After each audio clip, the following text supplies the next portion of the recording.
He was the strongest man to ever live, chosen before birth, set apart for something great, but strength alone wasn't enough. This is the story of Samson, a man who lost everything and still found redemption. Long ago, in Israel's darkest days, God's people were ruled by the Philistines. One day an angel appeared to a barren woman and said, "You will have a son. Don't drink wine. Don't cut his hair. He will begin to deliver Israel." The child was born and they named him Samson. From the start, he was different. The Spirit of God stirred within him. He was set apart as a Nazirite, devoted to God. But as he grew, Samson's strength would become both a gift and a struggle. Samson had impossible strength. He once tore a lion apart with his bare hands, broke through ropes, lifted city gates on his shoulders. He defeated armies, but for all his power, Samson struggled with self-control. He was drawn to Philistine women, those outside his faith. Despite his parents' concern, he married one.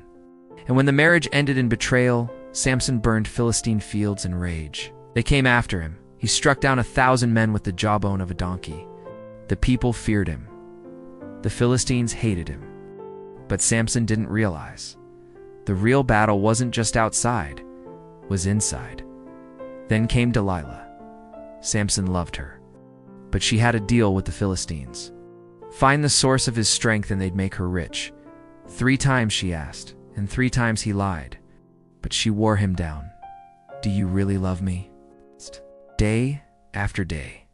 Until finally, he told her, "If my hair is cut, I'll become as weak as any man." Oh, wait. That night while he slept, she shaved his hair. The Philistines came. God's strength had left him. They captured him, blinded him, and threw him in chains. The mighty warrior was now broken.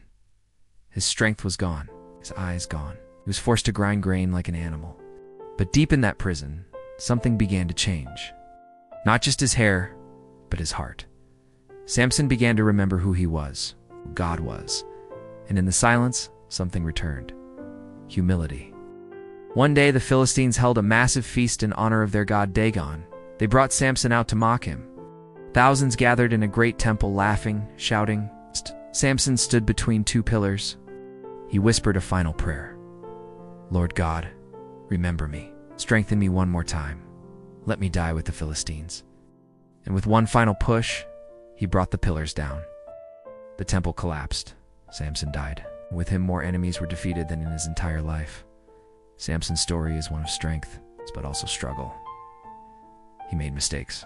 He followed his own desires. But in the end, he turned back to God. And God wasn't finished with him. Sometimes we fall. Sometimes we fail. But God can still use broken people. People like Samson. People like us. If this story inspired you, give it a like and share it with someone who needs hope. Subscribe for more Bible stories told with heart, truth, and clarity. Remember, even in our weakest moments, God's strength can still shine through.